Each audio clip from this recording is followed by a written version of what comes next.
우리 이번 시간 우리 함께 박수 치면서 찬양함으로 주님께 고백함으로 함께 예배 시작하겠습니다. 내 영혼이 은총이 중한죄지 벗고 보니 슬픔 많은 이 세상도 천국으로 할렐루야 할렐루야 찬양하세 내 모든 죄 사함받고 주 예수와 동행하니 그 어디나 하늘나라. 아멘.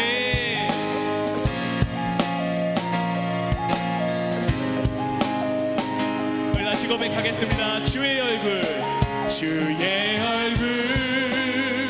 뵙기 전에 멀리 외던 하늘나라 내 맘속에 이루어지니 날로 날로.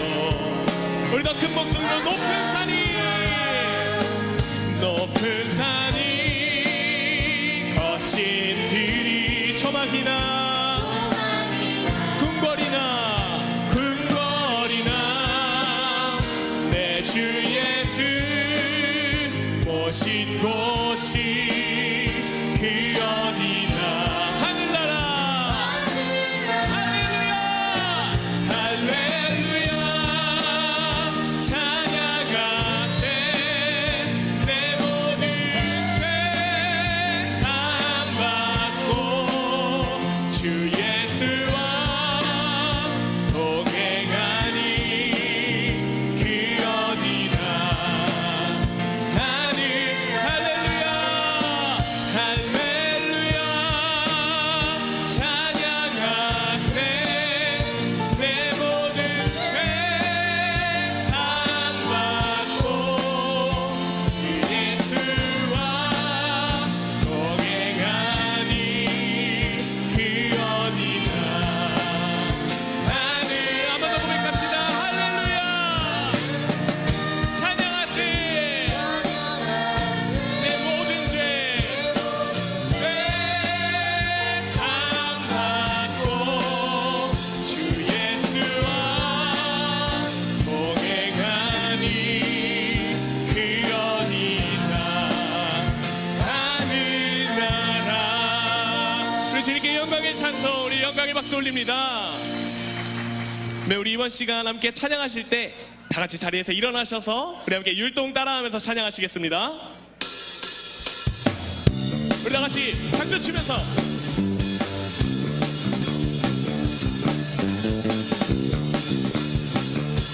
이렇게 고백하겠습니다. 주의 자비가 내려와 주의 자비가 내려와 주의 자비가 봄비같이 주의 자비가 내려와 나를 덮네. 아멘. 주의 자비가 내려와 주의 자비가 내려와 주의 자비가 봄비같이 주의 자비가 내려와 나를 덮네. 우리 큰 목소리로 헤이호 주의 자비하심과 헤이호 주의 은혜로 헤이호 나는 영원히 춤추. 한 번 더 헤이호 주의 자비하심과 헤이호 주의 은혜로 헤이호 나는 영원히 춤추. 아멘. 주의 자비가 내려와 주의 자비가 내려와 주의 자비가 봄비같이 주의 자비가 내려와 나를 덮네. 주의 자비가 내려와 주의 자비가 봄비같이 주의 자비가 내려와 나를 덮네. 다 같이 헤이요 1, 2, 3 헤이호 주의 자비하심과 헤이호 주의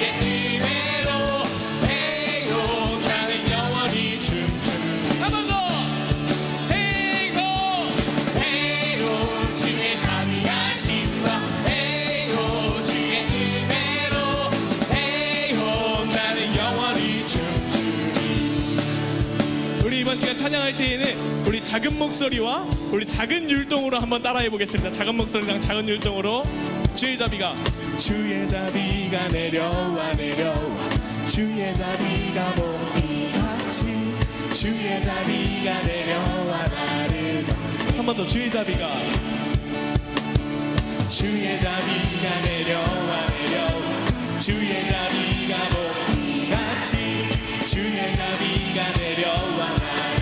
우리 큰 목소리로 헤이호 헤이호 주의 자비가 헤이호 주의 은혜로 헤이호 나는 영원히 한 번 더 헤이호 헤이호 헤이호 주의 자비가 헤이호 주의 은혜로 헤이호 나는 영원히 우리 마지막에 고백합시다. 주의 백성들은 손뼉을 치며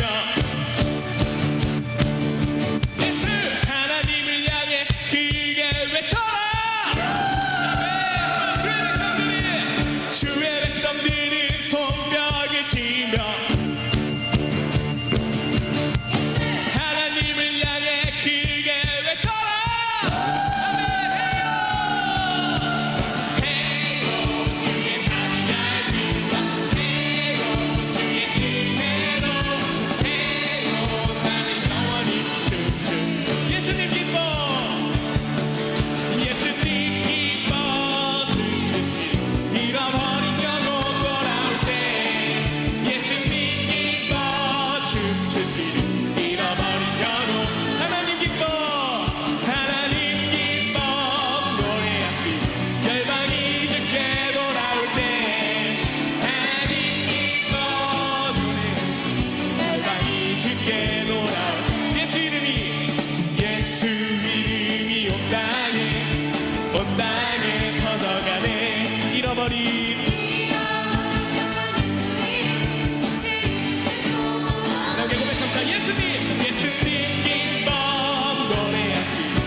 박수 치면서 우리 더 신나게 주님 찬양하겠습니다.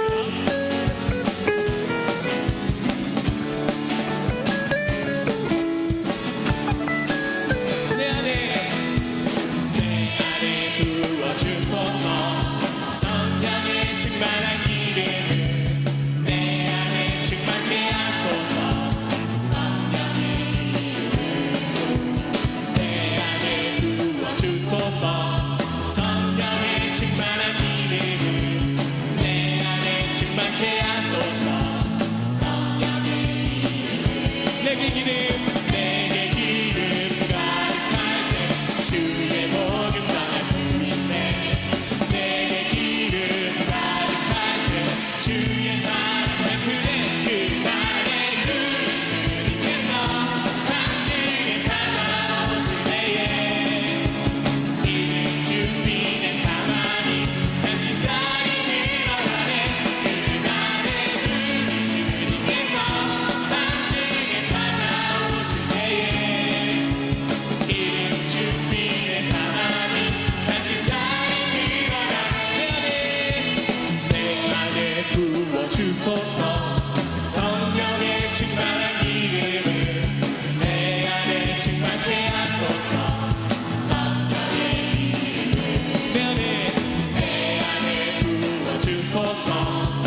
찾아오실 때에 기름 준비된 가만히 잔치자리 일어나네. 그날에 우리 주님께서 밤중에 찾아오실 때에 기름 준비된 가만히 잔치자리 일어나네. 그날에 우리 주님께서 밤중에 찾아오실 때에 기름 준비된 가만히 잔치자리 일어나네.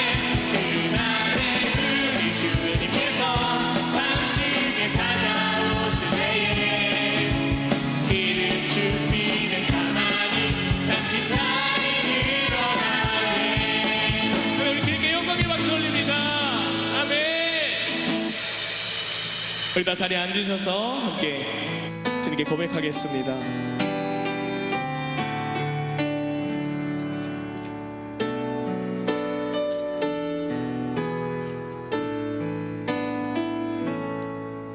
주가 보이신 생명의 길 나 주님과 함께 사랑만을 드리며 주님 앞에 나가리.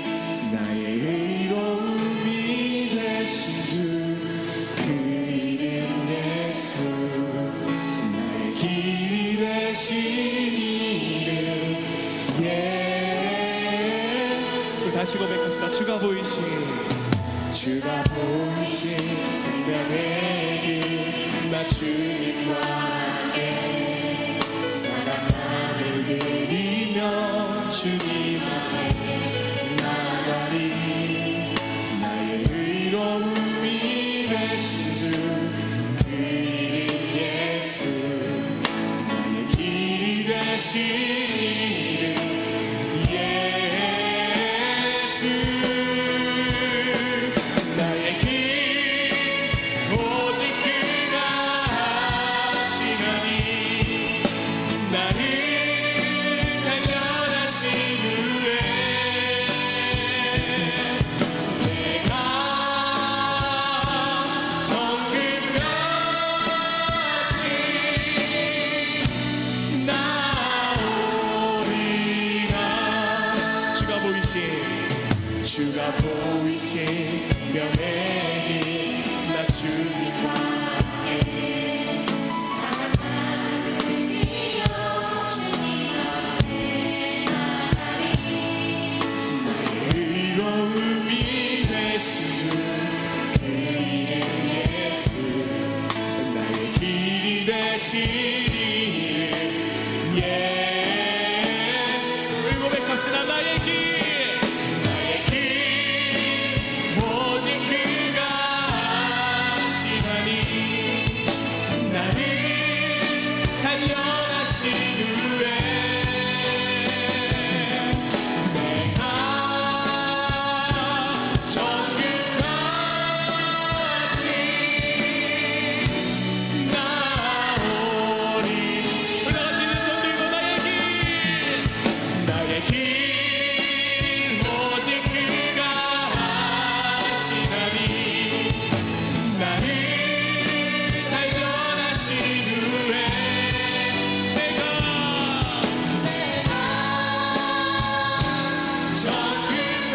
정금같이 나오리. 우리 전심으로 고백합시다. 나의 길 오직 그가 하시나니. 나를 단련하신 후에 내가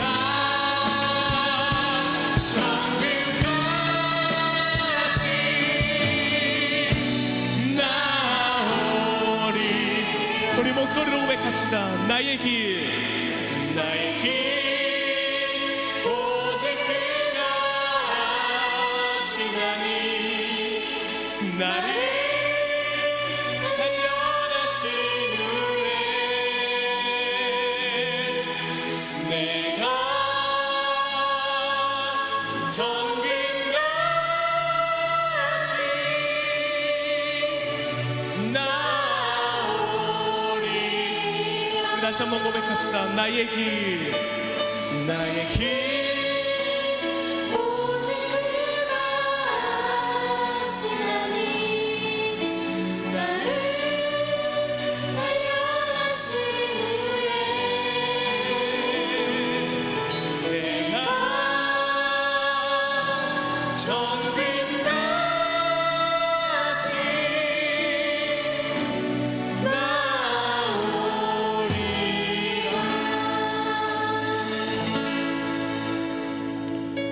전능하신 하나님 아버지, 하나님께 부르짖며 하나님께 나아갑니다. 전심으로 하나님을 찾고 찾으며 나아갑니다. 우리의 간구를 들어주시옵소서. 우리를 만나 주시옵소서.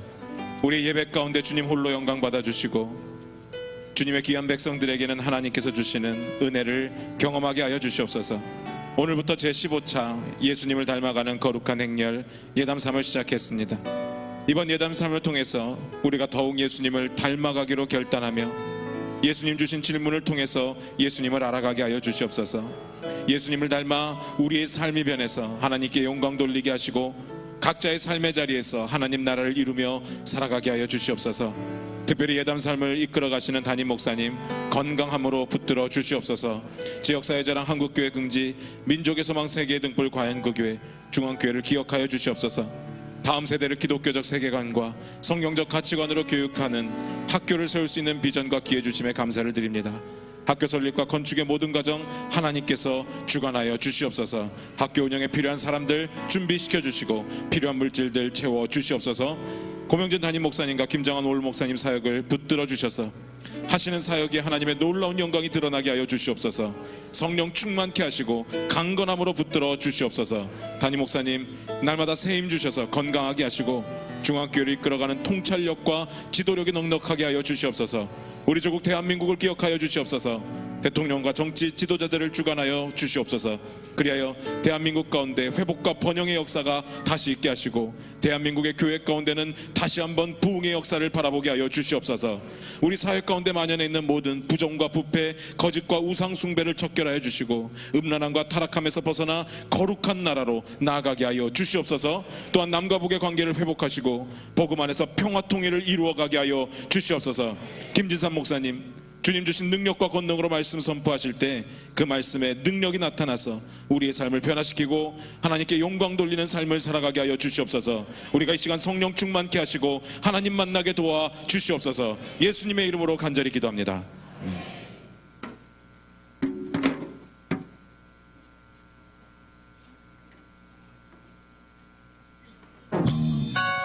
Yeah, this is Faith from Heritage of Faith.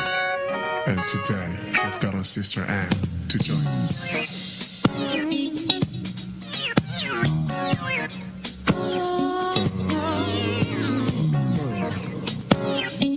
Everybody come on. So clap your hands and let's praise Him. 좋으신 주님을 알면 모두 외쳐봐. 좋으신 주님 알면 모두 외쳐봐. 아침에 나를 깨워 새날을 주시네. Yeah. 자비와 은혜만이 그의 두 눈 가득해. 얼마나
할렐루야. 길이요 진리요 생명 되신 주님께서 사랑하는 여러분과 가정에 임하시기를 축복합니다. 함께 인사 나눕니다. 잘 나오셨습니다. 은혜의 저녁입니다. 복된 주일 보내고 계시죠? 순간 착각했습니다. 광란의 밤인 줄 알고.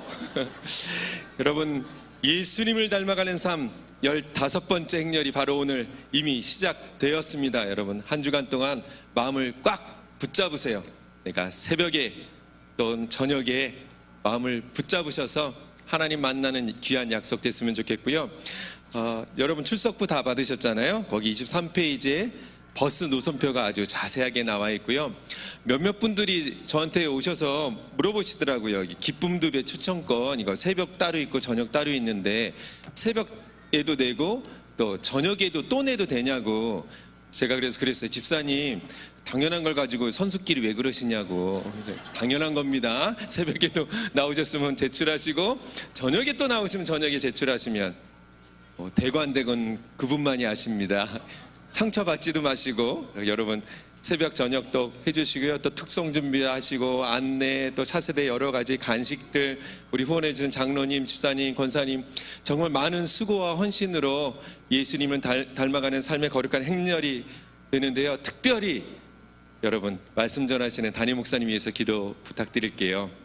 새벽과 저녁으로 계속 말씀 전하신다는 게 쉽지만은 않으실 것 같아요. 또 우리에게 또 전반기 때 조금 기억나는 아픔이 좀 있잖아요. 그래서 여러분 한 주간만 딱 하게 되는데요. 담임 목사님 영육간의 강건함으로 완주할 수 있도록 우리도 완주해야 되지만 담임 목사님께서도 완주하실 수 있도록 여러분 기도를 부탁드립니다. 모든 광고는 주보 참고해 주시고요. 한 가지 기도하면 좋겠습니다. 우리 5대 교구 고 양복희 권사님 95세셨는데 9월 2일 노안으로 소천 받으셨습니다. 고 양복희 권사님 유가족들 오셨는데요. 자리에 잠시 일어나 주시고요. 우리 고인의 장남 되시는 우리 박재준 집사님 나오셔서 인사해 주십시오.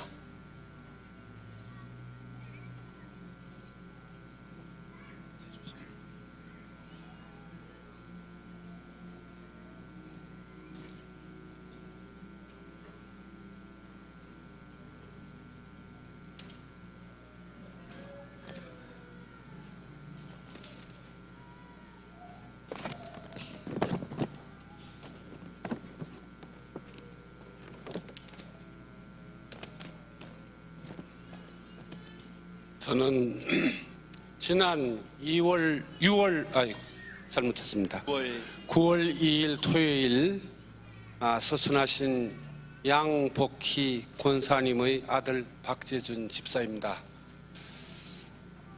이번 어머님의 장례식을 큰 은혜 가운데 잘 마칠 수 있도록 인도하여 주신 하나님께 먼저 감사드립니다. 또한 어머님의 장례식을 주관하여 주신 교회와 담임 목사님, 집내 목사님, 찬양대원 그리고 위로와 격려로서 함께 해주신 여러 성도님들에게도 이 자리를 빌어 진심으로 감사드립니다. 이제 고인이 되신 어머님께서는 천국에서 주님과 동행하실 것을 확실히 저는 믿고 있습니다. 우리 유가족을 살아생전 어머님의 사랑과 신앙심을 본받아 더욱 신앙생활에 노력하겠습니다. 여러 성도님들의 성원을 기도를 부탁드립니다. 감사합니다. 사람이 살면서 가장 큰 아픔이 사랑하는 가족이 먼저 하늘나라에 올라가는 게 가장 큰 아픔이라고 하는데요. 우리 고 양복희 권사님 유가족들 하나님의 치유하심과 위로하심이 있기를 소원합니다. 우리 이를 위해서 참된 위로자 되시는 하나님께서 사랑하는 유가족 위에 임하시도록 함께 기도해 주시고 이광수 목사님 기도해 주십시오. 함께 기도합니다. 하나님 사랑하는 권사님 먼저 하늘나라로 가셨습니다. 하나님 그 아픔과 슬픔 가운데 있는 사랑하는 유가족들 참 많이 아프고 힘듭니다. 하나님 위로자 되신 그 하나님께서 임하여 주셔서 우리 유가족들 너무 아프지 않도록, 너무 상심되지 않도록 주님께서 펴신발로 안아주시고 위로하여 주시옵소서. 사랑과 위로의 하나님 아버지, 고 양복희 권사님을 하나님의 나라로 먼저 떠나보내며 이별의 슬픔 가운데 있는 유가족들을 위로하여 주옵소서. 아멘. 천국과 부활의 소망으로 이별의 슬픔을 잘 이기게 하시고 선친의 아름다운 신앙을 본받아 복음을 전하고 하나님의 사랑을 나타내는 예수님 닮는 삶을 살게 하여 주옵소서. 아멘. 예수님의 이름으로 기도드립니다. 아멘. 우리 유가족들을 위해서 힘내시라고 격려와 응원의 박수 부탁합니다. 힘내십시오. 네, 자리에 앉아주시고요. 준비하신 예물 하나님께 올립니다.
주님 주신 것온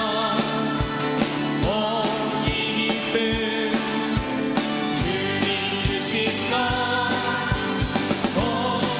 기쁨 주님 주신 것 주께 영광 할렐루야 주만 찬양해 이 동산에 꽃은 피었고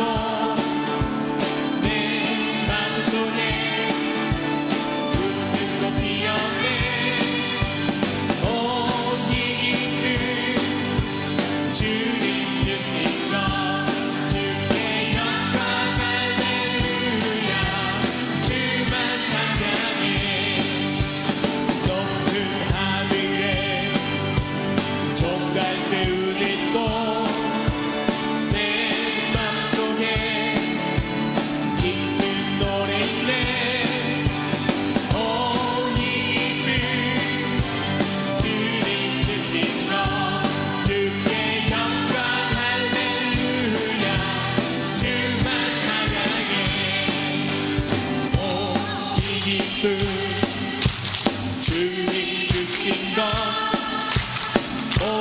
기쁨 주님 주신 것온 기쁨 주님 주신 것 주께 영광 할렐루야 주만 찬양해 온 기쁨 주님 주신 것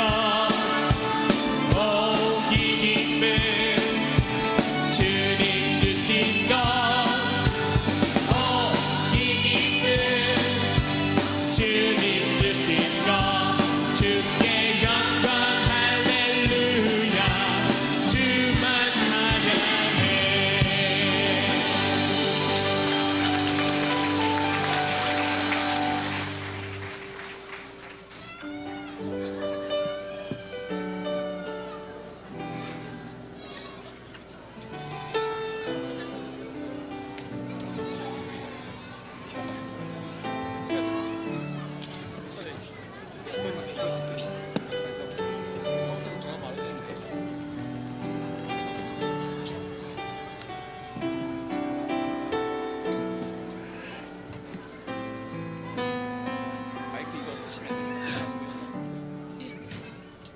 얘네들이 어디에 숨어 있었다가 이렇게 많이 올라왔는지. 오늘 정말 귀하신 목사님, 특별하신 목사님 모셨는데요. 우리 오늘 말씀 전하실 김진삼 목사님 기쁨으로 소개 올립니다. 목사님께서는요, 서울신학대학교와 서강대학교 대학원에서 공부하셨고요, 베를린 대학교에서 구약성서학 박사학위를 받으셨습니다. 터치바이블 아카데미 원장, 서울신학대학교 외래강사, 대한성서공회 번역위원, 횃불선교회 전문강사, 살롬교회 책임목사님으로 사역을 감당하시고 이외에도 여러 사역 감당하시는데요. 왜 특별하신 목사님이신가? 저희가 11월 달에 성지순례 가시잖아요. 그때 성지순례 가이드를 해주십니다. 우리 목사님 모시기 전에 말씀 먼저 함께 보도록 하겠습니다. 말씀은요, 신명기 8장입니다. 화면에 준비되어 있는데요, 신명기 8장 1절부터 10절까지인데요 오늘은 특별히 한 절은 남성 여러분들이, 또 한 절은 여성 여러분께서 읽도록 하겠습니다. 먼저 남성, 시작. 내가 오늘날 명하는 모든 명령을 너희는 지켜 행하라.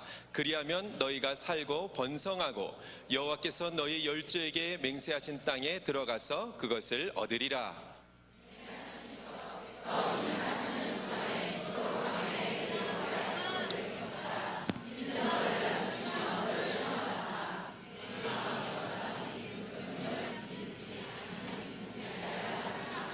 너를 낮추시며 너로 줄이게 하시며 또 너로 알지 못하며 내 열조도 알지 못하던 만나를 내게 먹이신 것은 사람이 떡으로만 사는 것이 아니요 여호와의 입에서 나오는 모든 말씀으로 사는 줄을 너로 알게 하려 하심이니라.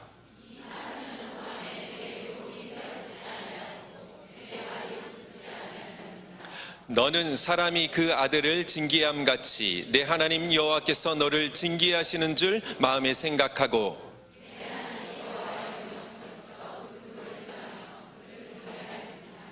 내 하나님 여호와께서 너로 아름다운 땅에 이르게 하시나니 그것은 골짜기에든지 산지에든지 시내와 분천과 샘이 흐르고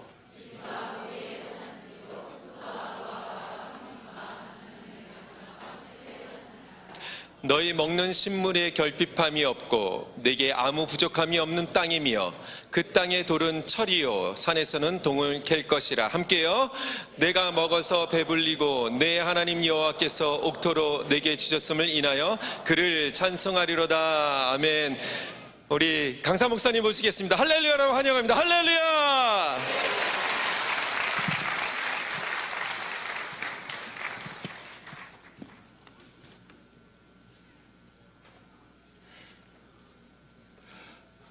안녕하세요. 이렇게 하면 한국에서 인사하는 거고 이스라엘에서 인사하는 거는 어떻게 하는지를 아실 텐데요. 저와 함께 한번 인사할까요? 샬롬. 네, 역시 한국 분들은 액티브하지 못한 것이요. 입으로만 별로 이렇게 움직이는 걸 좋아하는데 이스라엘 사람은 몸으로 움직이는 걸 좋아합니다. 참고적으로 저는 이스라엘에서 한 15년을 살았습니다. 그래서 반은 한국인이고 반은 유대인이다 라고 이야기하는데 이스라엘 사람들이 어떻게 인사하냐면 샬롬을 인사할 때 옆에 있는 분하고 이렇게 인사하는 거 말고 손뼉을 마주치면서 소리가 나지 않으면 샬롬이 없는 겁니다. 옆에 있는 분하고 우리 샬롬 인사 한번 할까요? 샬롬. 네, 그렇습니다. 역시 제가 존경하는 우리 고명진 목사님 수원중앙교회답습니다. 진짜 반가우면 두 번 합니다. 한번 할까요? 샬롬 샬롬.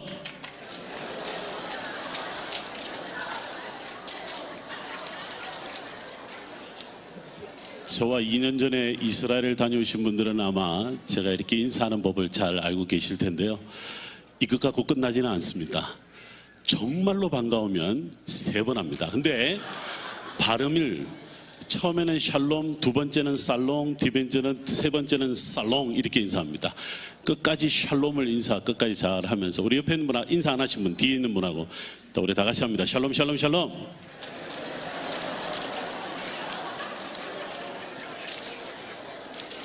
혹시 샬롬의 뜻이 무엇인 줄 알죠? 샬롬의 뜻이 뭐죠?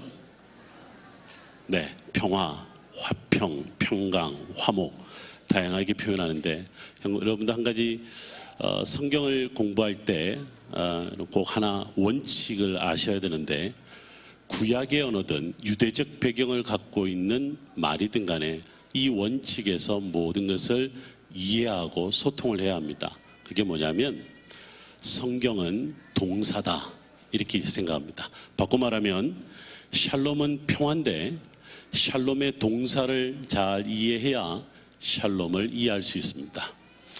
제가 한국 분들에게 대학에서 강의하면서 학생들에게 물었습니다. 샬롬의 동사가 뭐냐 물으니까 하나같이 평화하다, 평화스럽다, 역시 한국 사람스럽다. 제가 그렇게 생각을 했습니다. 제가 유대인에게 묻습니다. 혹시 샬롬의 동사가 뭐냐? 그러면 이렇게 말합니다. 히브리 말로 슐렘 이렇게 이야기합니다. 그게 무슨 뜻이냐면 돈으로 말하면 지불하다, 몸으로 말하면 헌신하다, 내가 누군가에게 나아가다. 샬롬은 혼자 하는 게 아니잖아요. 반드시 상대방이 있게 마련인데 그래서 누군가와 샬롬을 이루기를 원하려면 그 사람에게 손을 내밀든지 헌신을 하든지 돈이 필요하다면 돈을 지불하든지 반드시 지불해야 된다 이런 말을 합니다. 그래야 샬롬이 온다 이런 이야기를 하죠. 제가 이스라엘에서 15년 살다가 온 이야기를 했는데요. 2012년도에 들어와서 지금은 뭐 이런저런 사역합니다만 제가 마지막까지 살다가 나온 집 주인 이름이 모세입니다. 정확히 발음하면 모셰 그러죠. 저는 이 모세 성경 일단 모세만 나오면 우리 집 주인이 생각이 납니다. 이 집 주인이 좀 여러분들 제가 이 모세를 욕하면 기분 나빠하지 마십시오.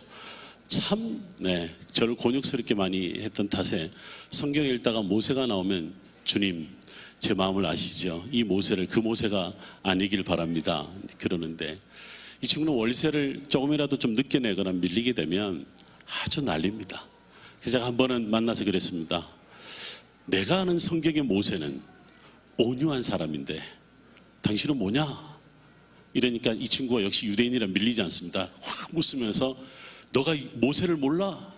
모세가 누구기는 광야 40년 동안 그 문제 많은 사람들을 데리고 나와서 하나님의 약속의 땅으로 끌고 가고자 그 목회 40년 동안 하면서 쓰러지고 일어서고 쓰러지고 일어서면서 하나님이 맡겨준 사명을 감당했던 사람이지. 제가 이렇게 쭉 이야기를 해요. 너는 하나만 알고 둘을 모르는구나 그래요. 둘은 뭔데? 모세는 그 부름을 받기 전에 도망자였어. 그 부름을 받기 전에는 살인자였어. 그러는 거예요. 그럼 제가 다시 질문했죠. 제가 절대 밀리지 않습니다. 그럼 너가 살인자란 말이야? 아니면 당신은 도망자란 말이야? 온유한 자야, 도망한 자야? 뭐야? 둘 중에 하나를 이야기를 해. 제가 그러면서 이 모세와 한번 실랑이를 벌인 적이 있는데 제가 또 한 번 질문을 했습니다. 도대체 내가 당신한테 월세를 안 낸 것도 없고 단지 하루 이틀 밀려본 적은 있는데 왜 그렇게 까탈스럽게 나한테 그러냐? 이 친구의 말이 무슨 말인 줄 아세요? 나는 당신한테 전혀 감정이 없다. 단지 내가 해야 할 일과 너가 해야 할 일이 서로 잘 이루어져야 너와 내가 평안한 거야. 세입자 입장은 뭘 해야 돼요? 반드시 집을 해야 되고 집주인은 뭘 해야 돼요? 집을 관리를 해줘야 된다. 제가 그때 무릎을 탁 쳤습니다. 뭐냐면 그렇구나. 마태복음 5장 48절에 보니까 예수님이 산상설교의 끄트머리에 이런 이야기를 합니다. 아버지가 온전한 것 같이 너희도 온전하여지니라. 여러분 놀라지 마세요. 온전하다는 말이 히브리 말로 샬롬입니다. 하나님과 우리가 샬롬을 얻으려면 우리는 뭔가 집을 해야 되는구나. 근데 우리가 집을 할 능력이 없으니까 이 땅에 누가 오셨죠? 예수님이 오셔서 우리의 죄를 위하여 당신이 십자가에 모든 것을 집을 해주셨다. 예수님이 우리를 위해 집을 해주셨기 때문에 하나님과 우리는 무엇을 이룰 수가 있어요? 샬롬을 이룰 수 있는 거예요. 믿습니까? 여러분 이 저녁에 주님을 만나러 나온 여러분들 이 발걸음이 주님과의 온전한 관계를 이루는 줄 믿습니다. 여러분 제가 여러분들 장난하려고 샬롬 여러분 웃기려고 샬롬한 것이 아니라 그 샬롬을 외쳐대는 순간에 하나님이 여러분들 가운데 또 여러분들이 주님 안에 온전한 만남이 이루어질 줄 믿습니다. 이 모세가요 신명기 말씀을 선포했던 장소가 신명기 1장 1절에 모압 평지에 아라바 광야에서 했다 이런 이야기를 합니다. 나중에 저와 함께 이스라엘을 갈 겁니다. 아니 나중에가 아니구나. 곧 갈 겁니다. 아멘을 안 하나 보니까 가기 싫은 것 같아. 못 가더라도 아멘에 언제 가는 갈 거 아닌가 봐. 저와 함께 여기를 보고 가볼 겁니다.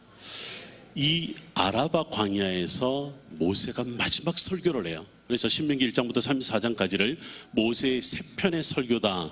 요즘으로 말하면 3일 동안 저녁마다 부흥회를 한 거예요. 자기는 가나안 땅에 들어가지는 못하더라도 가나안 땅에 들어가서 살아야 할 이스라엘 백성들에게 마지막으로 설교해 주는 내용이 신명기 말씀인데 여러분 신명이란 뜻이 혹시 무슨 뜻인 줄 아십니까? 신명난다 이 뜻이 아니라 다시 들려준 하나님의 계명이라는 뜻입니다. 처음 들려준 계명이 뭐냐면 출애굽기 19장에 이런 말씀을 하죠. 너희는 내 거야. 즉 너희는 나의 거룩한 백성이야. 나는 너희의 여호와 하나님이 될 거야. 이게 그 유명한 신의 산법입니다. 언약 체계를 처음으로 했는데 이제 두 번째로 나는 못 들어가지만 너희는 가나안 땅에 들어갈 때 이 법을 따라야지 하고 알려주는 말씀이 1장부터 34장까지 아주 세세하게 잘 기록이 되어 있는데요. 오늘 읽었던 말씀 8장은요. 6장과 7장과 8장과 함께 유대인들이 늘 기도할 때 읽는 기도문입니다. 아이가 태어나면 랍비가 8일 만에 지금도 할례를 해줍니다. 할례를 해주면서 들려주는 기도가 뭐냐면 그 유명한 쉐마 이스라엘 아도나이 엘로헤이누 에하드, 이게 노래가 있습니다. 들으라 이스라엘아, 여호와는 오직 한 분 하나님이시니, 이 말씀으로 기도를 해줍니다. 인생을 다 하고, 오늘 우리 유가족 오셨습니다만 인생을 다 하고 주님께로 가는 그 장례식 현장의 마지막 랍비가 하는 말이 뭐냐면 바로 신명기 6장부터 쉐마 기도를 해줍니다. 아침 6시를 시작하며 하루를 시작할 때 그들이 들려지는 기도가 뭐냐면 바로 쉐마 기도고, 저녁 6시에 하루를 마칠 때도 하는 기도가 뭐냐면 바로 쉐마 기도입니다. 쉐마 기도에 빠지지 않는 본문이 뭐냐면 오늘 읽었던 바로 이 본문인데, 자, 지금 저에게 주어진 시간이 많지 않아요. 많지 않기 때문에 빨리빨리 지나갈 겁니다. 여러분들이 성경을 빨리빨리 봐야 되는데, 오늘 신명기 8장 1절부터 10절까지 있는 동안 땅에 대한 이야기가 나옵니다. 그렇다고 제가 오늘 땅 장사하러 온 건 아닙니다. 땅 장사하러 온 건 아닌데, 여러분 여기가 지금 우리가 앉아있는 살아가는 조국 대한민국입니다. 여기가 성서의 땅, 성경의 땅, 이스라엘을 비롯한 수많은 나라들이 있는 곳입니다. 지금은 대한항공으로 약 5,007마일을 날아가는데 일주일에 3번을 갑니다. 제가 이스라엘에서요, 가이샤랴 항구에 딱 쓸 때마다 늘 생각하는 게 하나 있습니다. 만약에 바울이 여기서 배를 타고 로마로 가지 않았다면 오늘 우리 아시아 대륙 동쪽 끝에 서 있는 우리에게 이 복음이 전해졌을까? 누군가는 이 땅을 떠나야 썼어야 되는구나. 그래서 우리가 그 복음을 들을 수 있었구나. 그런 고백을 하게 됩니다. 여러분들 5,007마일, 5,000마일 정도 되면 킬로미터로 얼마나 되냐면 약 8,000km 정도가 됩니다. 여기서 이스라엘까지. 여러분 아세요? 아브라함이 갈대아 우를 떠나서 하란으로 가죠. 하란에서 창세기 11장 끝에 보면 주님의 부르심을 받고 가나안 땅으로 갑니다. 그 거리가 얼마냐면 약 2,000km입니다. 만약에 여러분들이 지금 성지순례를 가면 아브라함보다 무려 4배를 걷는 건 아니고 타고 가는 겁니다. 아브라함은 2,000km를 걸었다라고 하는 거죠. 그게 바로, 죄송합니다만 제가 이 PPT 작업을 하다 실수를 하나 했습니다. 비옥한 우리 아이들이 있어서 이 말을 꼭 합니다. 초생은 사투리입니다. 알고 보니까 초승달이더라고요. 네. 이래야 다음엔 안 틀릴 것 같아서. 메소포타미아 나일강 레반트 지역, 이게 아브라함 이동 경로에서 또는 성경의 배경이 아주 중요한 그런 땅입니다. 영어다 뭐 이상하다 이런 분들 그에 관심 두지 마시고, 여러분들 그림을 잘 보면 하나가 꼭 반복되어 나타나는 게 있습니다. 공통분모로 나타나는 땅이 하나 있습니다. 지금 아수르가 다스렸던 시대의 그 성경 주변의 지역입니다. 바벨론입니다. 그 다음에 어느 나라일까요? 페르시아, 성경의 바사 지역. 그 다음에 어디냐면 헬라입니다.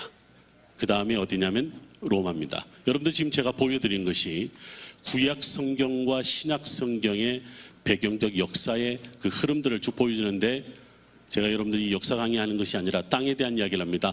공통분모로 나타나는 땅이 어디죠? 바로 유다 땅입니다.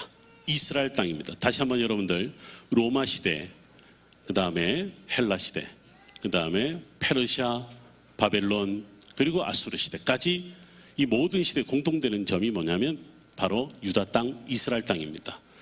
여러분, 저는 대학원에서 혹은 대학에서 강의하는 것이 이스라엘 역사 혹은 이스라엘 문화, 이스라엘 고대 문헌들 많은 부분들을 가리킵니다. 또 제가 잠깐 자랑질을 하면 한국말만큼 이스라엘 말을 잘합니다. 제가 이제 동시 통역도 하고 그런 일을 하는데, 조금 더 자랑질을 하면 옛날에 하무라비 왕이 썼던 말도 쓸 줄 알고, 알렉산더 대왕이 떠들고 다녔던 언어도 할 줄 알고, 헤롯이 떠들고 다녔던 말도 좀 압니다. 이 정도 되면 자랑질 할 만하죠. 어떤 분은 생각할 겁니다. 그래서 머리가 크구나 뭐 이렇게 생각. 여러분들 지금 제가 들고 있는 구약 성경, 신약 성경, 제가 원래 대학원, 서강대학교 대학원 종교학을 전공했는데 종교학에서도 제가 신약 성경을 전공을 했습니다. 신약 성경을 공부하다가 궁금한 게 너무 많아서 이스라엘로 날아가야 되겠다 해서 이스라엘에서 제가 석박사를 마쳤는데, 제가 이제 신약을 전공하기도 했고 신구약 중간시대를 전공하기도 했고 구약을 전공하기도 했습니다. 역시 사랑질을 하고 있죠. 성경을 좀 안다는 이야기를 합니다. 그런데 이 성경이요, 저는 많은 사람이 읽어서 베스트셀러다 이렇게만 생각했는데, 왜 베스트셀러냐면요, 믿지 않는 사람들도 역사를 보려면 성경을 알아야 됩니다. 믿지 않는 사람들이라도 고대 문화 언어를 하려면 반드시 성경을 알아야 됩니다. 누군가 고고학을 하겠다, 내가 그 고대 시대의 사회, 철학, 문화를 공부해야 되겠다면 반드시 성경을 알아야 합니다. 그러고 보니까 이 성경이 세상의 모든 이야기가 다 있다라고 하는 사실입니다. 그런데 하나님은 한 곳을 선택하셨습니다. 그 땅을 선택하시고 그 땅을 통하여 열방에게 내가 누구냐면 내가 너희를 구원하는 하나님이다. 한 곳을 선택해서 우리에게 그 땅에 대한 이야기를 말씀해 주신다는 겁니다. 여러분, 제가 PPT의 첫째 장면에 하나 빼먹은 게 있네 보니까, 성경에 보면 땅에 대한 이야기 두 가지 표현이 하나 있습니다. 하나는 뭐냐면 가나안 땅이 있고 약속의 땅이 있습니다. 여러분도 아셔야 됩니다. 성경학자들은 이걸 어떻게 강의하는지 모르겠습니다만 잘 이해하고 들으셔야 됩니다. 아브라함에게는 가나안 땅이었고요, 모세가 이끄는 이스라엘 백성들이 들어가는 땅은 더 이상 가나안 땅이 아니라 약속의 땅입니다. 왜 그러냐면 오늘 읽었던 성경이 그것을 이야기를 하고 있습니다. 신명기 8장 1절에 모세를 통하여 이스라엘 백성들이 너희가 가야 할 땅에 대한 이야기를 정확하게 뭐라고 보여주냐면 너희 조상들에게 맹세하신 땅 이야기를 합니다. 그 땅이 뭐냐면 바로 가나안 땅이거든요. 그럼 잘 들으세요. 가나안이란 뜻이 있습니다. 가나안은 두 가지 뜻이 있는데 그냥 하나만 아십시오. 두 가지 알려면 다 기억 못할 것 같으니까. 하나는 뭐냐면 떠돌이의 땅이란 뜻입니다. 유민의 땅이란 뜻입니다. 아브라함이 그 유민들이 많이 발생을 할 때 그때 그 유민의 한 사람에 끼어 있었던 사람, 떠돌아다니는 거류민으로 나그네로 살아가는 그 시대에 한 끼어 있었던 한 사람이었습니다. 여러분, 왜 가나안 7족속이란 말 들어보셨죠? 무슨 족속 무슨 족속 무슨 족속이 나오는데 그 사람들이 다 유민들입니다. 떠돌이들입니다. 한때는 이집트에서 쫓겨나기도 했고, 한때는 히타이트에 쫓겨나기도 했고, 한때는 고대 바벨론에 쫓겨난 사람들이, 갈 데 없는 사람들이 모여든 땅이 어디냐면 가나안 땅이었다는 겁니다. 그러면 족장들에게 가나안 땅은 뭔지 아십니까? 그냥 떠돌이의 땅이었습니다. 떠돌이, 나그네. 가만히 보니까 창세기 23장 4절에 보면요, 사랑한 아내 사라가 죽었을 때 아브라함이 해쪽 속에 가서 머리를 숙이며 몸을 수그리며 막벨라굴을 은 400세키를 주고 살 때요, 그 사람들이 이런 말을 합니다. 나는 당신들 중에 나그네요, 거류민이다, 이런 표현을 씁니다. 나그네의 땅이 가나안 땅이라고 하는 거죠. 여러분, 가나안 땅에서 나그네로 살아가야 되는 사람이 어떻게 그 땅에서 복을 받은 줄 아십니까? 여러분들 창세기 12장 13장을 쭉 읽어보면 아브라함이 이렇게 합니다. 세겜 땅 모래 옆에서 여호와의 이름을 불렀더라. 그리고 그 다음 절에 보니까 베델의 아이에서 여호와의 이름을 불렀더라. 점점 남방으로 내려가고 애굽에 가서 몹쓸 짓을 당하기도 합니다. 그리고 13장에 올라오니까 다시 베델에서 여호와의 이름을 불렀더라. 여러분들, 제가 말하는 걸 잘 들어보십시오. 우리가 살아가는 땅이 어쩌면 나그네에 그저 한번 머물렀다 가는 그런 땅 위에 사는지도 모릅니다. 이 땅에 살아가는 우리는 마치 아브라함이 가나안 땅을 향해 하나님의 부르심을 받고 갔을 때 예배 처소가 있었겠습니까? 기도할 수 있는 곳이 있었겠습니까? 그 땅에서 그가 복을 받았던 곳은 뭐냐면, 성경을 읽어보기 위해서 거기에서, 그곳에서 여호와의 이름을 불렀더라. 바로 그것이 아브라함이 열방을 품게 되었을 때 하나님이 그에게 허락하셨던 축복인 거죠. 근데 오늘 읽었던 말씀은 상황이 달라졌습니다. 왜냐하면 이제는 조상들에게 약속한 땅이라고 이야기하는데, 여러분들 나중에 7절, 8절, 9절, 10절에 보면 가나안 땅이라는 대신 뭐라고 표현하냐면 아름다운 땅. 9절 말씀에 보면 내게 부족함이 없는 땅. 10절에 보면 옥토 이렇게 이야기합니다. 옥토는 여러분 히브리 말로 에레츠 토바라고 그러는데, 그 토바는 뭐냐면 하나님이 천지를 창조하시고 난 다음에 보시기에 어땠더라?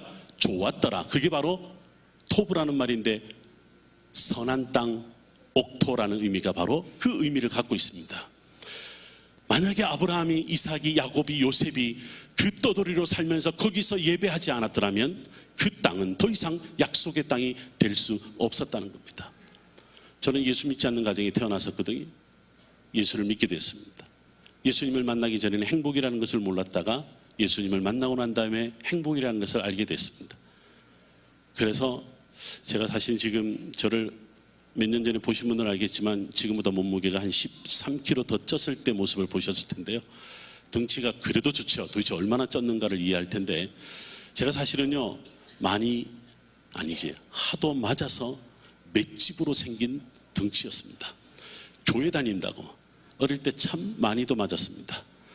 그런데요, 그 때리던 분이 지금은 장로가 되셨습니다. 저를 가뒀던 분이 지금은 권사가 되셨습니다. 은퇴하셨죠. 저희가 예배를 드릴 때마다 제 동생도 목사고 제 여동생도 선교사입니다. 모일 때마다 예배할 때 그럽니다. 우리가 만약에 예수님을 몰랐더라면, 아니 제가 홀로 교회를 다닐 때 그곳에서 여호와의 이름을 부르지 않았다면, 내가 그 땅에서, 아무도 모르는 그 땅에서 하나님을 만나지 않았다면 오늘 우리에게 그때 그 약속의 땅에서 예배할 수 있겠는가. 그래서 저는요 가나안 땅에, 그리고 약속의 땅이 이런 의미에서 완전히 다르다라고 하는 것을 볼 수 있습니다. 예수님을 만나는 순간에 우리는 가나안 땅에 들어왔는데요, 여전히 떠돌이로 살아야 될 때가 많은 거죠. 여러분들, 제가 유대인들을 참 좋아합니다. 좋아하는 만큼 싫어하는 사람도 있습니다. 싫어하는 사람들을 만나면 어떤 마음이 드냐면 참 아파요. 왜냐하면 웃지를 않습니다. 그래서 왜 웃지 않느냐고 물으면, 내 인생 한번 들어볼래? 나는 말이야 이래 살았는데 이렇게 살아온 나에게 웃음이 어디 있겠어. 근데 그분들의 대부분이 뭔지 아세요? 2000년 동안 디아스포라로 떠돌다가 드디어 이스라엘이 1948년 5월 14일 날 벤구리온이 텔아비브 한 곳에서 독립선언서를 낭독하고 독립전쟁을 통해서 이스라엘이라는 나라가 들어섰거든요. 그들이 돌아오는데, 돌아오는 사람들이 전부 다 홀로코스트 때 아우슈비츠에서 겨우 살아서 남아 돌아온 사람, 저 러시아 땅 동토의 땅에서 얼어붙은 곳에서 유대인이란 신분을 숨긴 채 그렇게 죽음을 맛보면서 살았던 그 인생을 살아온 사람들이 돌아와서 사는 거예요. 그래서 돌아오면 뭐합니까? 병든 채. 그런데 한 가지는 뭐냐면, 내가 자유롭게 살 수 있다는 그 이유 하나만으로 그들은 그렇게 살아갑니다. 나에게 웃음이 어디 있겠어. 그래요. 저도 그에게 마주치면서 이야기합니다. 손뼉을 치면서, 그래, 저도 당신에 못지 않지만 제 인생은 이랬었는데요, 제가요 예수님이라는 사람을 이렇게 만났습니다. 유대인들은 예수님을 싫어하거든요. 근데 제가 예수님에 대한 이야기를 하면, 너는 어떻게 예수님을 만났니? 아시아 대륙의 서쪽 끄트머리에 있는 이스라엘에서 아시아 대륙 동쪽 끄트머리에 있는 저 끄트머리 8,000km 떨어진 그곳에서 네가 어떻게 예수를 만나니? 그래요. 그래서 제가 어쨌거나 나는 예수님을 만났어. 근데 예수님이 유대인이라는 사실을 알게 됐어. 과연 유대인에게 도대체 그 2000년 동안 떠돌아다니면서 살았던 그들에게 오늘 이스라엘은 그들에게 어떤 의미가 있을까? 나는 궁금해서 여기 와서 당신과 지금 대화하고 있는 거야. 이 친구가 하나 말이 뭔지 아세요? 나중에 웃음을 살짝 띠면서, 그렇구나, 당신의 이야기를 듣는 순간 내가 지금 오늘 이 땅에 있는 의미를 살짝 알 수 있겠다. 그게 뭐냐면, 나에게 돌아올 수 있는 땅이 있었다는 거죠. 지금 돌아온 땅은 뭐냐면 2000년 전에 예수님 당시에 3000년 전에 다윗 시대 그 땅에 살았던 그 백성들이 이곳에서 하나님 앞에 예배했기 때문에 잃어버렸던 땅을 찾아 여기에 왔다 이러는 건죠. 저는요 전도할 때 그렇습니다. 당신이 서 있는 곳이 어디입니까? 정말 당신이 지금 서 있는 곳에서 행복합니까? 당신이 인생 만족하면서 삽니까? 만족하면, 때로는 만족하지 못한다면 당신은 그 만족을 찾기 위해서 어디로 돌아봅니까? 여러분들 저희들 역사 가르칠 때 이야기합니다. 미래에 대한 질문에 대한 답은 과거에서 찾아야 돼. 저는 그 과거가 성서 안에 있다. 성경이 오늘 우리에게 들려주는 이야기는 오늘 우리가 어디로 가야 되는가에 대한 답을 우리에게 알려주고 있다. 근데 그 중에 하나가 성경의 땅이 우리에게 그 이야기를 해주고 있다라고 하는 겁니다. 제가 여러분들 몇 장 사진을 넘겨드릴 텐데요. 제가 빨리 지나갈 텐데 여기가 멋진 인공위성의 땅입니다. 고센 땅이 보이고 시나이 반도가 보이고 시내산이 보이고 여기가 드디어 가나안 땅이었던, 족장들에게는 가나안 땅이었고 모세가 이끌었던 그 백성들에게는 약속의 땅이었다라고 하는 겁니다. 드디어 약속 땅에 들어와서 12개 지파가 땅을 정복하고 정착하고 12개 지파가 땅을 분배하여 살았던 시대에 제가 이스라엘에 가면 보여드리는 자료 중에 하나인데요. 대한민국의 4분의 1밖에 안 됩니다. 어떤 책에 보면 전라북도만 하다, 어떤 책은 경상북도만 하다. 아주 작은 땅입니다. 남북이 500km고 동서가 110km밖에 되지 않는 아주 작은 땅 안에 여러분 이 성경 이야기가 다 있다는 사실이 깜짝 놀랍니다. 아마 저와 2달 후에 이스라엘 가시면 10일 동안 아마 24시간 저한테 성경 이야기를 들을 겁니다. 아마 감탄을 할 겁니다. 도대체 저 인간의 머리 안에는 뭐가 있을까? 아마 다녀오신 분들은 고개를 끄덕끄덕 할 겁니다. 제가 끊임없이 여러분들이 성경 이야기를 해드릴 텐데, 와, 성경이 놀라운 땅의 이야기구나라는 것을 여러분들이 만나게 될 텐데, 자, 이게 헐몬산입니다. 헐몬이 이슬이 시온의 산지들의 내림 같도다. 제가 헐몬산부터 차례대로 보여드릴 텐데 바로 이곳이 다메섹으로 가는 길 그 언덕 위에서 찍은 사진입니다. 여러분 헐몬에서 흘러나오는 요단강에 시작되는 지점이죠. 그리고 요단강이 흘러서 갈릴리 호수에 흘러들어오고 갈릴리 호수에 지금도 사람들이 삽니다. 저는요 저기 갈 때마다 한국 같았으면 러브 호텔들로 꽉 들어찼을 텐데 이스라엘 사람 똑똑하고 문화적으로 발전되고 대단히 나라가 잘 사는 나라임에도 불구하고 놀라운 건요 2000년 전의 모습을 그대로 보여준다는 거예요. 더 놀라운 사실은 2000년 전에 그 지명이 그대로 다 있다는 거예요. 저와 2달 후에 가시면 막달라에서 베드로 생선 한 마리를 먹을 겁니다. 예전에는 가버나움에서 먹었는데 자연보호단체가 30년 동안 투쟁을 해서 갈릴리 호수를 이 식당 하나가 더럽힌다 해서 결국은 식당이 쫓겨났습니다. 그런데 아직도 막달라는 살아있습니다. 게네사렛, 그 다음에 여러분들 잘 아는 수많은 예수님의 흔적들을 그대로 볼 수가 있는 흔적이 지금도 남아있죠.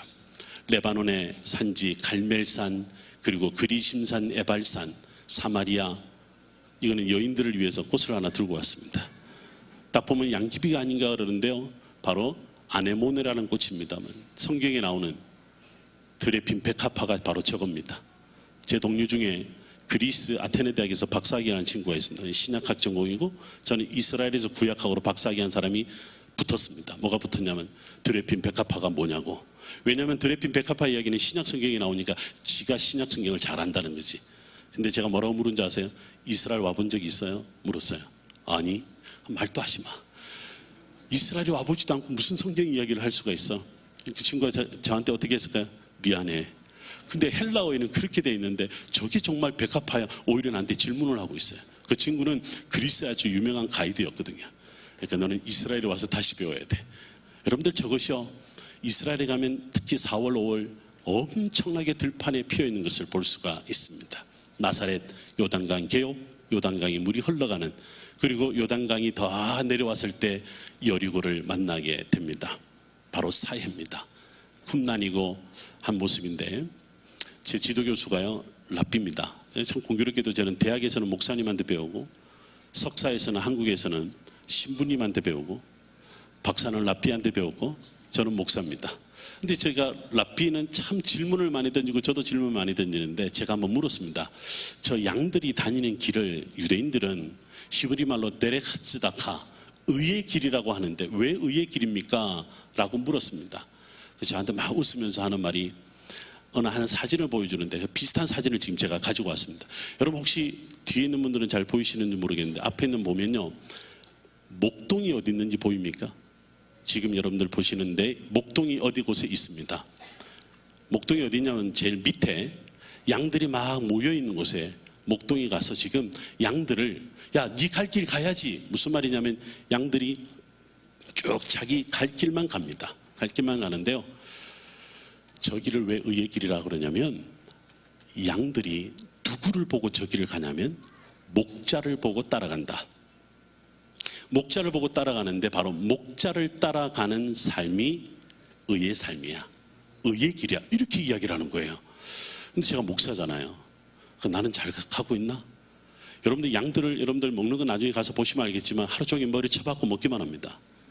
가끔 고기를 들어요. 왜 든 줄 아세요? 목자가 어딘지를 확인만 합니다.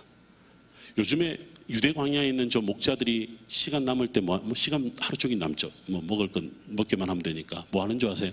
핸드폰으로 중국 영화 보고 있습니다. 2000년 전에 예수님 당시 때는 어땠을까? 다윗도 목동이었잖아요. 뭐 했을까? 제가 볼 때는 들어 누워 잤을 거예요. 근데 들어 누워 자든 무슨 짓을 하든 목자는 반드시 그 자리에 있어야 됩니다. 그렇지 않으면 적골납니다. 양들이 흩어져 버립니다. 가야 할 길을 놓쳐버린다. 저한테 그 이야기를 하는 거예요.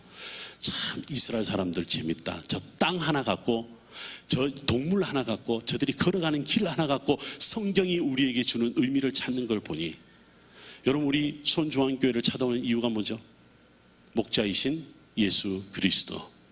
그렇게 말씀을 전하시는 우리 담임 목사님을 비롯한 우리 사역자들, 그분들이 없으면 여기 올 수가 있을까요? 아마 다 흩어져 버릴 겁니다. 우리 교회 가면 목사님들이 늘 그 자리에 계셔. 그분들이 살아가는 모습에 나는 못하지만 감동이 돼. 그래서 목사님들이 힘들어요. 우리 한국은 목동은 자기나 하지. 이걸 보고 영화나도 보지. 우리는 자지도 못하고 껴있지도 못하고 뭐 하여튼 그래요. 여러분들 우리 목사님들 제가 알기로 아까 보니까 참 많은 수고가 있는 것 같아요. 목자로 늘 든든히 그 자리에 서 있을 수 있도록 기도해 주실 거죠? 여러분들 그 길 옆에 유대 광야가 바로 이곳에 있습니다. 저는요 여러분들하고는 별로 관심 없고 여기 있는 목사님들하고 저 길을 저는 걸어가고 싶어. 제가 꿈이 뭔지 아세요? 제가 지금 한국 나이로 52인데 75세까지만 하려고 그러는데 우리나라에 있는 단 한 명의 그리스도인이라도 나는 이스라엘을 데리고 가고 싶은 게 제 꿈입니다. 대학에서 강의를 하던 제가 요즘에 부흥회도 하고요, 뭐 별의별 말씀 집회도 하는데 아무리 성경 이야기도 조문만 빠져나가면 뭐 했지 오늘 주제가 뭐였더라 이러고 나가요. 근데 10일 동안 저 안에 딱 가다 놓고요, 구약 창세기 1장부터 요한계시록 마지막까지 제가 24시간 떠들고 나면요, 돌아갈 때 어떻게 하는지 아세요? 성경책 들춰봅니다. 평생 안 들춰보다가 비행기 안에서 성경책은 들춰봅니다. 그것만 해도 성공한 거 아니겠습니까? 제가 아무리 성경을 가르쳐도 이 땅에서 10일 동안만 가르치고 보니까 사람들이 변하더라고요. 제가요 가이드 하는 게 제가 이스라엘 정부에서 발행한 라이센스가 있어요. 비싼 라이센스입니다.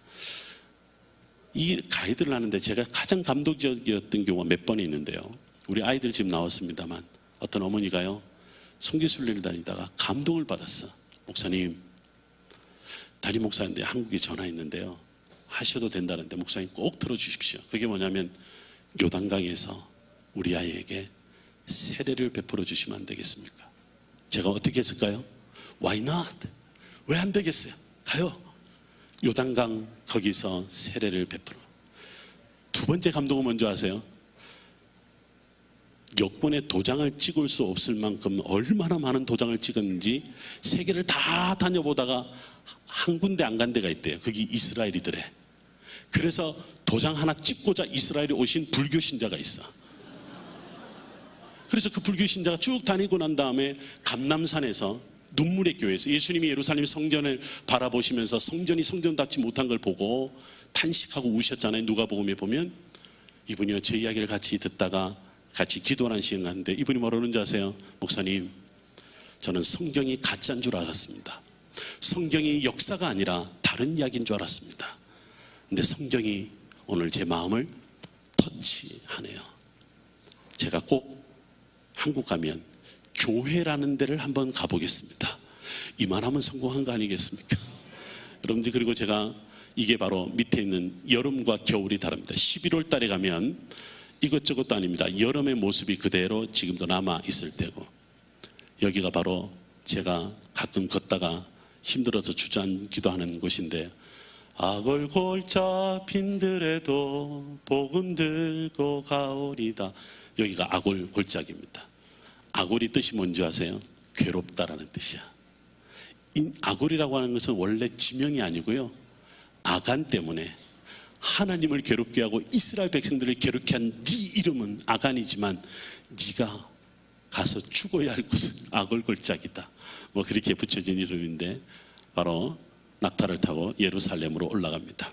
이게 바로 감람산 기드론 골짜기 주님이 걸어가셨던 그 현장이 그대로 남아 있습니다. 통곡의 벽이고, 그 다음에 이 사진은 제가 꼭 하나 넣는데요. 옆에 있는 분은 현재 조계종의 최고 어른, 누구라고 말하면 초상권이 걸리니까 뒷모습을 찍었습니다만, 한 분은 스님이고 한 분은 목사님이십니다.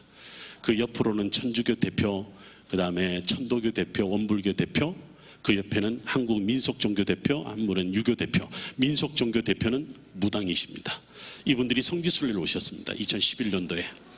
그때 제가 뭐 대학원에서 종교학을 했다, 뭐 제가 통역을 좀 한다 해서 이스라엘에서의 대라비와의 뭐 평화 컨퍼런스가 있었을 때, 이제 시간 남을 때 성지순례를 했던 적이 있습니다. 저분은 지금 또 조계종의 대표로서 지금도 종로에 가면 계시는 분입니다. 저분이요,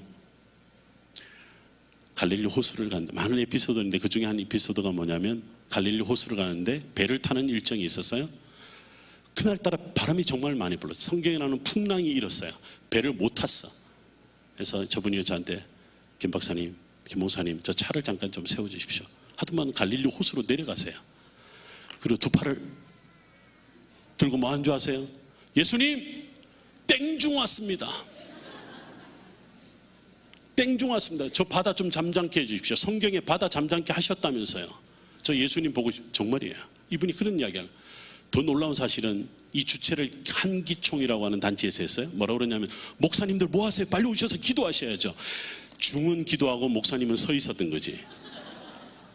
여러분들, 놀라운 사실은 1시간 후에 바다가 잠잠해졌습니다. 그래서 제가요, 목사의 기도는 안 듣고 땡중의 기도는 듣는가 보다 하고 한참 웃었던 적이 있습니다. 근데 저분은요, 저 속에 예수님이 혹시 있지 않을까 할 정도로 예수님에 대한 이야기를 많이 알고 계시고, 저한테 질문을 굉장히 많이 해주셨던, 여러분도 아세요? 익명의 그리스도인이라는 말을 예전에 어떤 학자가 한 적이 있습니다. 그 말은 조금 오해받을 수 있는 용어인데요, 누구나 그리스도인이 될 수 있다. 익명의 그리스도인이라고 하는 말 자체 굉장히 중요합니다. 누구든지 우리가 어떻게 터치를 하든 간에 변화돼서 주님께로 돌아올 수 있는 익명의 그리스도인이다 라는 생각을 하게 됐습니다. 제가 몇 가지 사진을 그냥 지나가면서 시간이 많지 않아서 꼭 보여드리고 싶었던 게 있습니다. 오늘 본문과 함께 유대인들이 늘 읽는 쉐마라는 말의 히브리 말입니다. 자, 제가 조금 잘난 척 하려고 그랬는데 시간이 없으니까 그냥 넘어가겠습니다. 저게 이제 유대인들이 늘 기도하는 그 기도인데, 아이들이 어릴 때부터 늘 기도할 때 머리에, 이마에, 팔목에 온몸을 가릴 때, 어떤 순간에도 기도해야 될 시간에 그들은 전쟁 중이라도, 그들이 공부하는 중이라도 그들이 반드시 기도합니다. 이분은 가자 전쟁 때 그들이 기도했을 때 모습인데, 여러분들 저 기도 이 뒤집어 쓰고 있는 하얀 천이 뭐냐면 기도 쇼울 탈리트라고 하는 건데요, 마지막에 장례식 때요, 관에 시신을 다 이렇게 운구하잖아요. 마지막 순간에 탈관을 시키고 수의 입은 우리 고인을 땅속에 내릴 때 온몸에 다 수의를 벗기고 저것을 입힙니다. 태어날 때 저것으로 아이를 받고 세상을 떠나서 주님께로 갈 때도 저것을 갖고 합니다. 유대인들은 죽으면, 사망하면 24시간 내에 바로 장사를 합니다. 왜? 거룩한 몸으로 가장 깨끗한 몸으로 주님 앞에 가는데 평생을 기도할 때 입었던, 평생을 쉐마 기도하면서 기도할 때 입었던 저걸 갖고 나는 간다. 그리고 나는 이 땅에서 죽는다. 예를 들어서 해외여행하다가 또는 다른 곳에서 다른 나라에서 갑자기 사망하는 경우가 있잖아요. 이스라엘은 국가장례위원회가 있어요. 카디시라고. 그 카디시 소속 랍비들이 날아갑니다. 날아가서 그 시신을 저 탈리트로 감싸서 이 땅으로 돌아와서 이 땅에서 장사하는 것을 볼 수 있는 거죠. 그게 바로 유대인들이 아버지가 아들에게, 형의 동생에게 기도는 이렇게 하는 거야. 그리고 정말 탈무드 학교에서 선생님이 학생들에게, 학생들끼리 공부하는 모습에, 안식일에 그들이 기도하는 모습에, 그들이 돌아와서 늘 기도하는데 잊을 수 없어서 아침 이른 시간에 통곡의 벽을 찾아옵니다. 어떻게 이 땅을 되찾았는데. 그래서 그들은 늘 학교에서도, 탈무드 학교에서도 선생님들로부터 말씀을 배우는데 일하다가도 기도할 시간에 성전이 있었던 통곡의 벽을 찾아오고, 그리고 예비군 훈련 받다가도 찾아옵니다. 하나하나 뭐 할 일이 많습니다만 제가 마지막 한 장면만 보여드리고 오늘 말씀을 맺을까 합니다. 군인들입니다. 이스라엘 여성들도 군대를 갑니다. 제가 이걸 보여주면 우리 남자들이 그래, 여성들도 군대 가야 돼 이래요. 남자들은 34개월하고 여성들은 26개월을 합니다. 자, 그런데요, 저는 결코 여성들을 군대 보내면 안 된다 이제 생각을 하는데, 어쨌든 군대를 갔는데 메고 있는 게 뭐냐, 엄청난 큰 가방이죠. 제가 만 19세, 20세입니다. 이게 초등학교 1학년 학생이에요. 두 개의 공통점이 뭐냐면 둘 다 가방을 메고 있다는 겁니다. 저 가방 안에 별의별 게 다 있어요. 할머니, 할아버지들도 가방을 메고 옵니다. 왜 가방을 메니 물었어요. 이 사람들이요, 어떤 친구는 이렇게 얘기합니다. 언제 전쟁이 일어날지 모르잖아. 도망가려고? 아니지. 이 땅을 지키기 위해서, 이 나라를 지키기 위해서 나는 지금 이 순간에도 싸우러 갈 준비가 되었다. 저희가 수업하다가요, 남자들 절반이 어떤 데는 사라질 때가 있습니다. 어디로 갔냐면 전쟁이 일어났습니다. 현역이 들어가서 싸우는 동안 예비군 동원령이 떨어져서 현역이 싸우는 한 3, 4일 동안 예비군 동원령에 예비군들이 몸을 풉니다. 그리고 현역이 나오고 예비군이 들어가서 싸웁니다. 그리고 돌아오면 공부할 수 있도록 방학을 다 없애서 끝까지 공부하게 다 해줍니다. 아, 그렇구나. 제가 어릴 때 저희 집 옆에 공장에 이런 표가 있었습니다. 일하면서 싸우자. 우리 어르신들은 기억할 겁니다. 예비군 뭐 이름 붙일 때 그랬잖아요. 이 구호가 어디서 왔냐면 이스라엘에서 온 구호였습니다. 일하면서 싸우자. 저는 너무 궁금해요. 왜 일하면서 싸우지? 어떻게 일하면서 싸우지? 저는 어릴 때 궁금했었는데 이스라엘에 가면서 느꼈던 게 뭐냐면 그들이 이 땅에서, 하나님이 돌아오게 한 이 땅에서 다시는 이 땅을 빼앗기고 싶지 않아서 일하다가도 싸우러 가고, 싸우러 가다가도 일하고. 유대인들은 일이란 말에 동일한 말이 뭔지 아세요? 공부하다는 말이에요. 일과 공부하다는 말이 같은 말이에요. 히브리 말로 아보다. 그리고 더 흥미로운 건 뭐냐면 예배하다가 똑같은 말입니다. 일하다, 공부하다, 예배하다는 말이 똑같습니다. 일하면서 공부한다, 공부하면서 예배한다. 이게 유대인들이 그 땅을 지켜가는. 여러분들, 마지막으로 제가 여러분들 꼭 부탁드리고 싶은 것은 우리가 서 있어야 할 땅에 흔들림 없이 서 계셔야 됩니다. 거침없이 담대하게 살아가야 할 이 땅에 우리가 반드시 지켜야 할 가치는 성경적 삶을 살아가는 거고, 예수님이 내일부터 여러분들에게 들려지는 예수님의 그 질문을 통하여 나도 한번 그 질문에 답을 해보고자 몸부림치는 그 땅에 서 있는 것이 얼마나 중요한지 모릅니다. 사랑하는 성도 여러분, 저와 이스라엘에서 한번 만나서 마치 제가 오늘 호객행위하러 온 것 같아요. 존경하는 목사님, 오늘 저를 또 기회를 주셔서 여러분들 처음 만나 뵙게 되고 너무 만나서 참 반가운데, 여러분들이 서 있는 이곳이 주님이 함께하는 땅인 줄 믿습니다. 잃어버리지 마시고 꼭 붙잡으시고 이 땅에 온전히 바르게 굳건하게 여러분들 서 있기를 예수 그리스도의 이름으로 축원합니다. 기도합니다. 주님 고맙습니다. 오늘 이곳에 우리를 이 땅에 두게 하신 하나님 감사합니다. 지금 이 땅은 울고 있습니다. 지금 하나님, 우리 대한민국 이 땅은 아파하고 있습니다. 처음 아브라함이 영문 모른 채 그 땅으로 가라 있을 때 단 한 번도 왜 나입니까? 라는 그 질문 없이 그 땅을 찾아왔을 때도 아내를 잃어버리는 아픔과 그 땅을 또다시 떠나야 되는 아픔이 있음에도 불구하고 그는 단 한 번도 하나님을 의심해 본 적이 없습니다.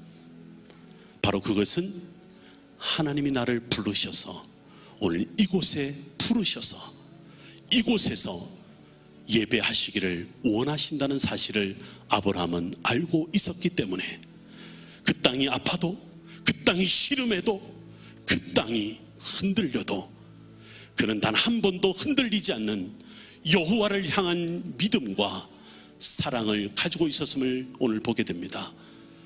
주님, 그 아브라함의 신앙을 알고 있었던 모세는 40년의 광야 생활 동안 얼마나 힘들고 아파했습니까? 자신은 그 땅을 들어가지 못하고 그 느보산에서 죽어가야 했지만은 주님이 사랑하는 거룩한 백성을 약속의 땅으로 데려가고자 몸부림쳤던 하나님 한 목자의 삶을 우리는 배우게 됩니다. 하나님, 오늘 우리 세상엔 이와 같은 목자를 어디서 볼 수가 있습니까? 주님, 간절히 바라고 합니다. 우리가 서 있는 이 땅에서 아브라함의 믿음과 모세의 영성을 가지고 흔들림 없이 이 땅에 서 있게 도우시고 하나님과 동행하는 하나님의 백성 되게 하여 주시옵소서. 지금은 우리 주 예수 그리스도의 은혜와 그 크신 하나님의 사랑하심과 성령의 감동 감화 위로하심이 그리고 교통하심이 우리가 서 있는 땅에서 주님을 바라보며 우리가 이곳에서 하나님 나라를 동시에 살아가고자 오늘 이 시간에 엎드린 하나님의 백성들 가운데 이제 시작하는 예담 삶 가운데 하나님 우리 귀한 사역자들의 사역과 삶 가운데 이 땅에 아파하는 모든 백성들 가운데 지금부터 영원토록 함께 하시기를 간절히 축원하옵나이다. 아멘.